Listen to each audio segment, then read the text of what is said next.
Hello, everyone. You're welcome to Threads Cultural Conversation 2022. In this conversation, I have two guests, one all the way in South Africa, and then another here with us in Saskatoon. And we'll be talking about immigration, global citizenship, and a world traveler.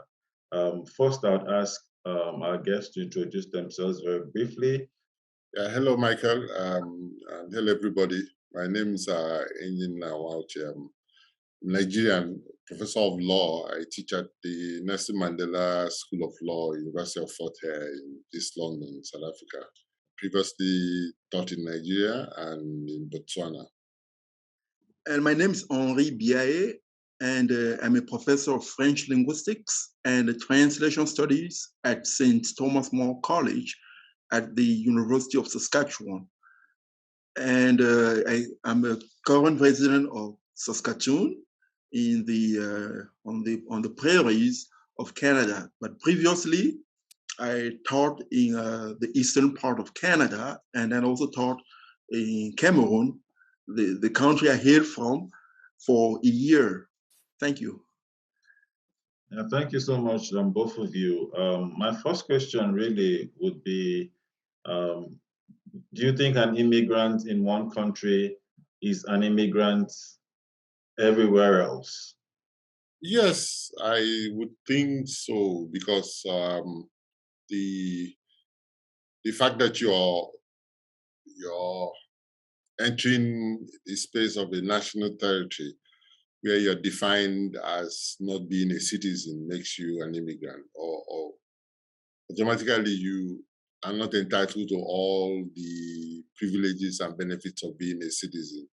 And therefore, for each country that you are not a citizen, you're an immigrant. And the experiences are often the same and different.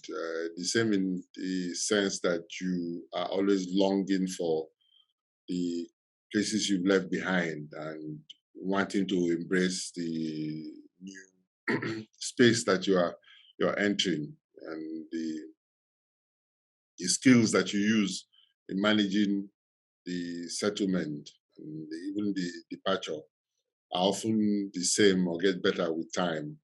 But the way the world is organized, once you're an immigrant, you feel that sense of alienation and that sense of being somewhere you want to embrace, and because the country you're going to defines how you do that and what you might do. It varies from country to country, but that's the feeling that you get. There's always that fleeting feeling of your not being completely settled, and if you moved around as much as I have, you're always in some state of flux, as it were. Thank you so much, Prof. And the same question to you, Henri, but this time I will just add the component of language.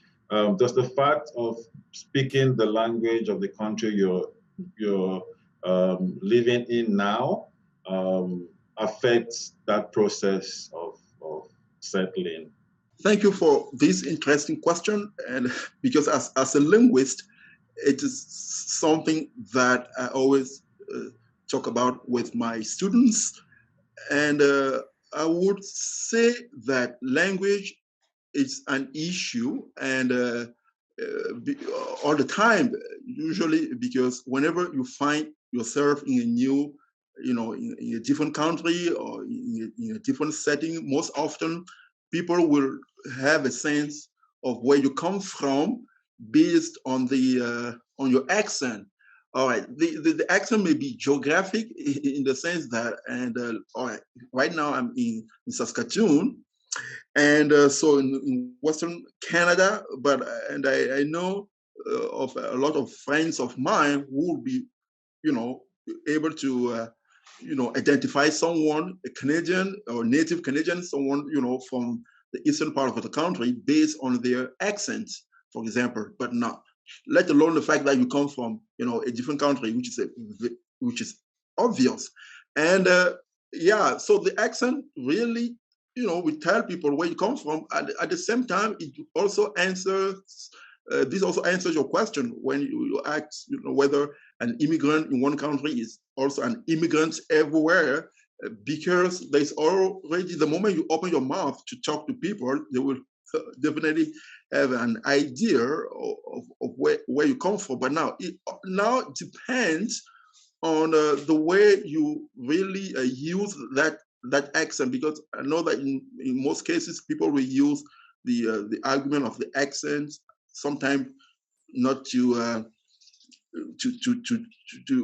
disparage some people, or at times they will use the argument of the accent in order not to give a job to people, even when they're really, really competent, they really deserve the job sometimes. So this is also part of the challenges that some immigrants face, the moment they left their country and into a new one. But I think at the end of the day, one needs to be confident.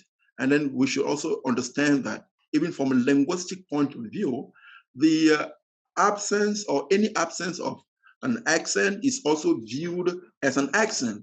And so people should be confident, and then there should not be ashamed on the way they speak the language. So I will not view it as a disadvantage, but I will view it as something that we can also use in order to let other people know that they also need to take into account what other people have to bring and put on the table of globalization, for that matter. Thank you so much. And I'm happy you brought up the issue of diversity. And that would lead me to my next question. So having traveled, having moved to a new country to start, a different life, what happens to the ties or bonds you have or might have with, your countries of origin? And I would like to start with you again, Prof. Obviously, the bonds are they're there. They remain. The degree varies from the family that is stronger than that of friends, and then of course professional colleagues. But for us as immigrants, for me especially, you have to redefine how much of it you want to keep, so that you're able to settle with where you are. I'd like to think that one of the things that we try to do is to try and embrace where we are, no matter how difficult that is, and no matter how strange that is for the people that we meet where we're going.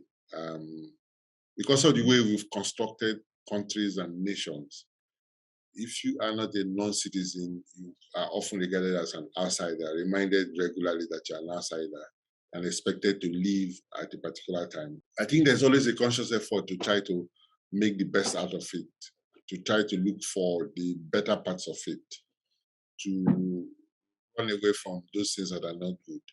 It also is important in the way you live, and for many of us who have children, who, because of our movements, have lost that, or lost entirely or to a large extent that socio-cultural environment, what it is that you use in keeping them. Of course, you can always take them back, but that is not often the easiest way economically. Or you deal with trying to find out how to translate cultural traits. For example, what makes me a Nigerian?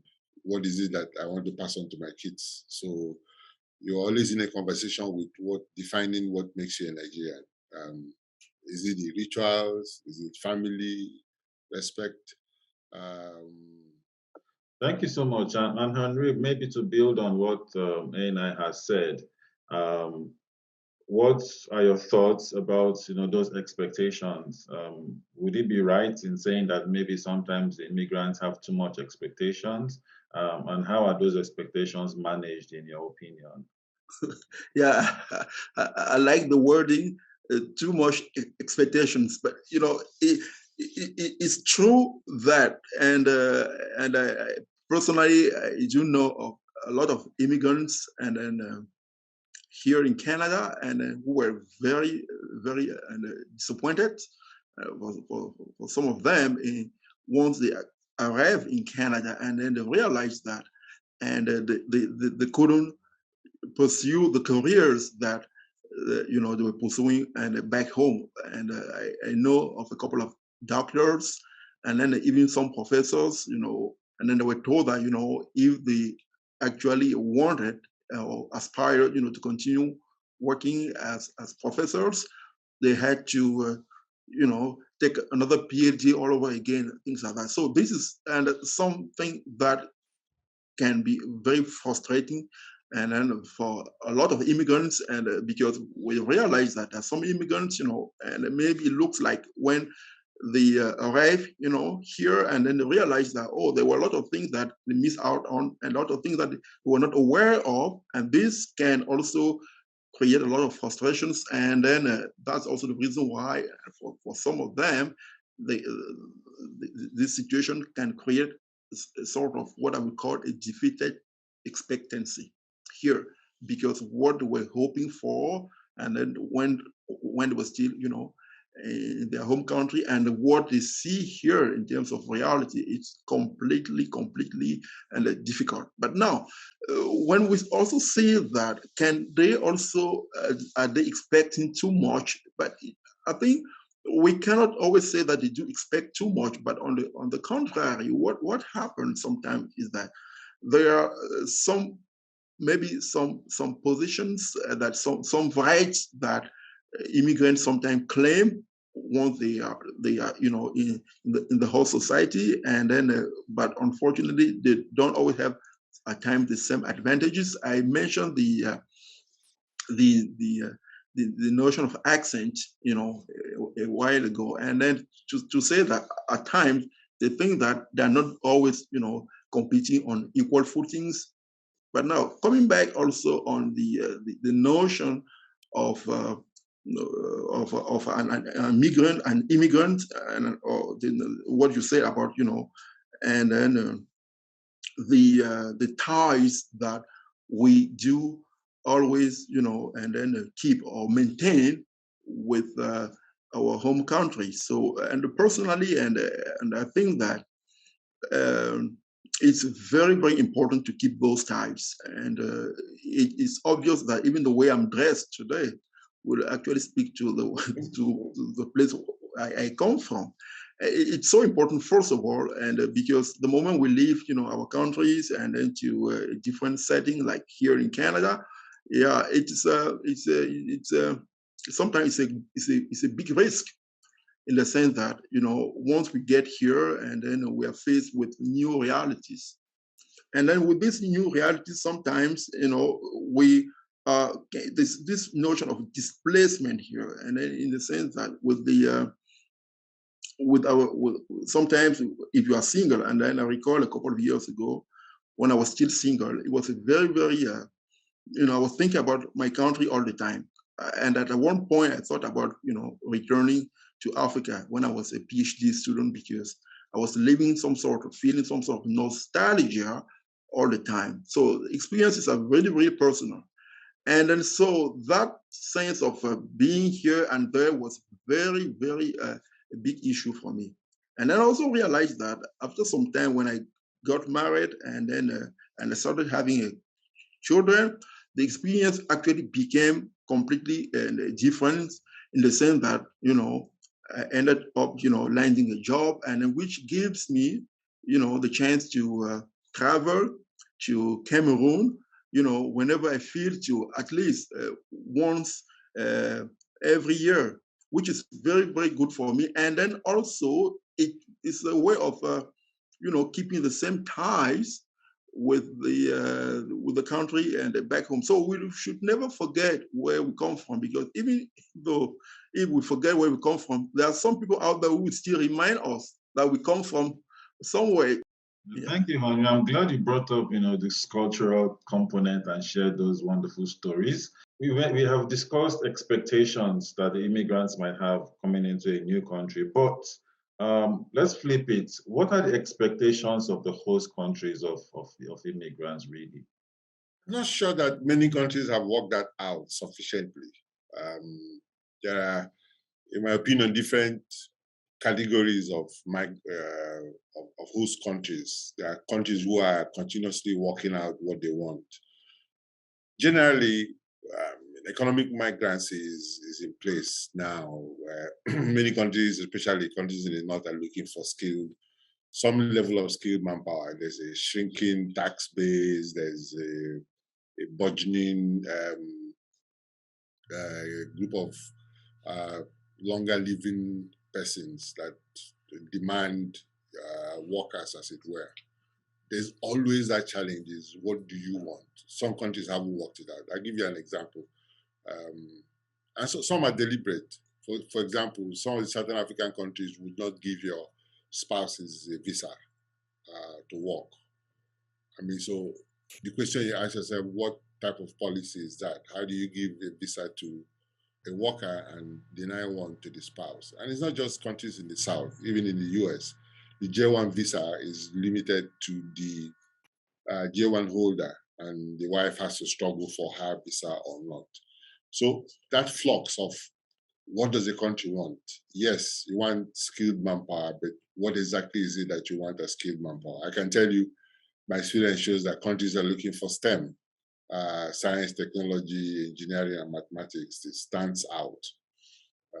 Obviously, for the world we're in or heading to. But even at that, there's always that ill-defined struggle between what is said to be the policy and the way it is managed by immigration officials and people in the home offices, and how they take decisions as to who to grant visas and who not to grant visas. Now, as I said earlier, so much of the South is trying to move north because of economic opportunities. So you see the struggle that countries have. I mean, so for me, you would imagine that there will be some long discussions as to what to want or what you want. There are always pressures as to the replacement theory, as I call it, the fear that immigrants will replace, citizens. You get that sense that this idea that immigrants are generally welcome is diminishing. And I think it is not too good for many of these countries, because you and I know that immigrants are motivated, they are working hard because they have so much to prove to themselves and all kinds of baggages that they carry, extended family and all that. So they would be a good addition to any country. The challenge has always been, how do you do that? So is there a policy of engagement with these migrant communities? In my experience, there's none. In the places I've moved to, there's just no recognition that there's even a community to speak to. So, for example, when you arrive, there's nothing to help you settle. There's nothing to help you even understand these countries don't even know the skills that are being brought by these migrants to their countries. So you get a resident permit, that's not enough. You never know. And some of these countries have no idea about people who are leaving. What is the movement out of particular countries to other countries? Why are people leaving some places and heading into some other places? Is it because of the policies they have? Is it because of the way they are welcome? And how does that work for us in the long run? If migrants don't feel comfortable in a country, then they leave. There is always a search for better places, real or imagined, because people want some level of stability, some level of confidence that they can meet their expectations. So to your question, many countries don't know in detail what exactly they are looking for. They say that they are looking for migrants, but the way in which it is managed leaves much to be desired as to what exactly they are looking for. So what do you do? Hold dialogues with migrant communities and ask them, what did you feel when you came?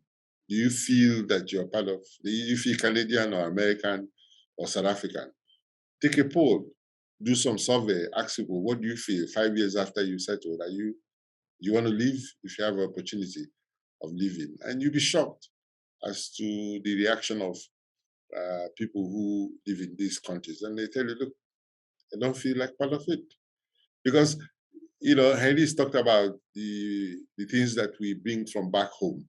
I also believe that you can, settle and still have that. You can still be from back home and you can still be where you are. But in many cases, there are lots of feelings of people who say, no matter how bad it is back home, this might just be somewhere that is better. Yeah. You see, when a citizen like me, like most immigrants, are trained in their home country, and then the moment they leave their home country to the host country, what happens? The host country also benefits a lot.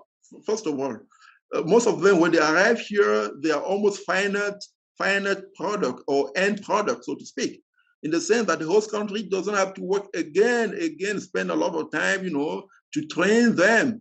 You will just stay, and then you will just actually undergo a training sometime for maybe a couple of years, and then they can use the experience here in the host country. Exactly. And then those countries they came from, most often, they lose a lot of that kind of intelligentsia that they contributed to. But at the same time, what do they also do in order to maintain those people? Even if they cannot also maintain them, what do they also do to attract them?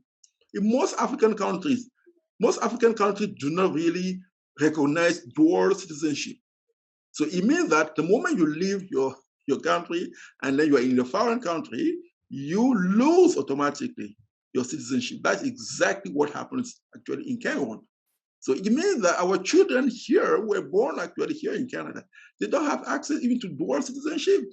Even if they actually travel back home now, once they get there, they're also kind of viewed like, like foreigners, exactly. And I think that immigrants can really contribute to peace. They can really do, they can work toward that goal. But at the same time, it's true that the country the immigrant comes from and then the host country can also come together and then see how, as part of bilateral or multilateral, relations, what they can really do in order to tap into those resources and make sure that at the end of the day, even though we can contribute to the host country, but at the same time, we can also, our, home country can also benefit from that.